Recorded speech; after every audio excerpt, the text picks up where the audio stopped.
Allogeneic stem cell transplantation is clearly a curative therapy for many malignant and non-malignant hematologic diseases. And despite all improvements with non-transplant therapies and introduction of new drugs, actually the transplant activity continues to grow worldwide.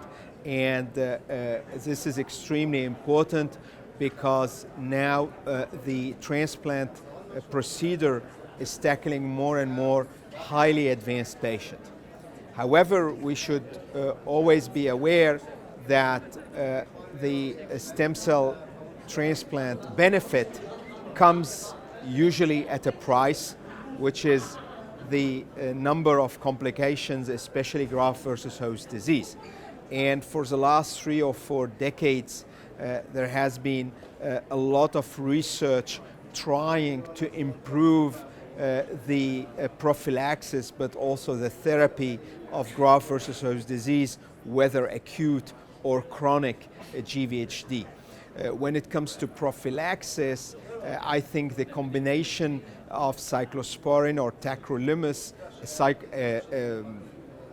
tacrolimus or cyclosporin plus methotrexate or MMF is really the backbone for prophylaxis. However, we have seen over the last few years the introduction of post-cyclophosphamide. This is high-dose cyclophosphamide being administered around day 3 and day 4 or day 3 and day 5 after the infusion of the allogenic graft.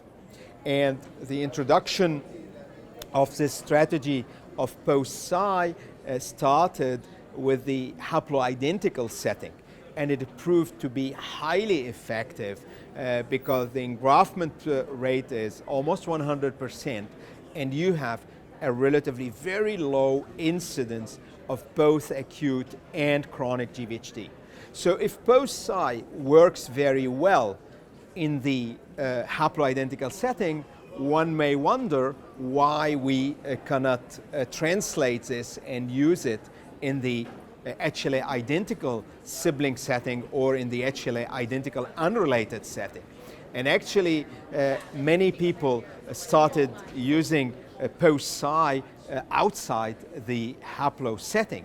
And during this ASH 2019 meeting here in Orlando, we had a plenary lecture about the HOVON randomized trial comparing in the HLA identical sibling or HLA identical unrelated donors patient who received mainly reduced intensity conditioning and GvHD prophylaxis with cyclosporin and MMF. They have compared this arm in a randomized fashion to a second arm, same population, who received actually a prophylaxis with cyclosporin alone and post-cy. And what they could show is that the patient who received cyclosporin and post-cy are going to develop a significantly lower incidence of grade 2 to 4 acute GvHD and a lower incidence of chronic GvHD. At the same time, there is no difference in terms of relapse incidence, which is extremely important because usually when you try to decrease GvHD, you may lose the graft versus leukemia effect. And also, they didn't see any significant difference in terms of leukemia-free survival or overall survival. However, based on the results, one would guess that there is a significant difference in terms of GvHD relapse-free survival in favor of the post-cy arm. So this trial is extremely important. Also, it raises some questions. We do not have yet the information about severe acute grade 3 and 4 acute GvHD, but also one may question why the patient who received a graft from an unrelated donor especially that they represented 70% of the patient. Why they did not receive ATG? Because ATG was an exclusion criteria. And the trial started in 2013 and ended in 2018.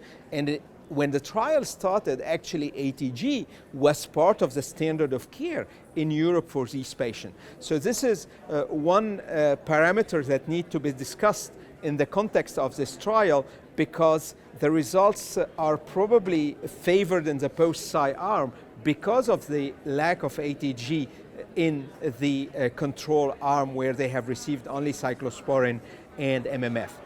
Despite these limitations, I think this is an important contribution to the field.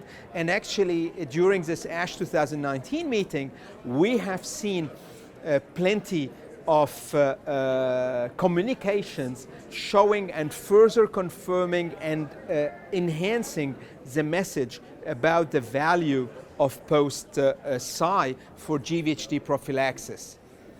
Despite my enthusiasm for post-Cy, we need to be aware that there are complications that can be related to the use of high-dose cyclophosphamide. The incidence is not very high, but they need to be acknowledged, especially when it comes to acute cardiac toxicity, probably higher rate of infectious complications, and actually this has been in the HOVON randomized trial that I have just mentioned. It's not only about post-Cy when it comes to GvHD. There are many other novel interventions, and as you would imagine, we are very keen on looking into agent to treat GvHD with a totally different mechanism of action. And there was a communication, for example, about the use of FMT to treat steroid refractory acute GvHD, fecal microbiota transplant using a product, biomedicine product called MAT13, and actually these results from a compassionate use series could show that modulating the microbiota can lead to some interesting and impressive results in steroid refractory acute GvHD. So in summary, whether we are at the prophylaxis level with the advent and strong efficacy of post-cyclophosphamide, the transplant field is really making advances, but also we are moving probably with some effective therapies for therapy of acute GvHD.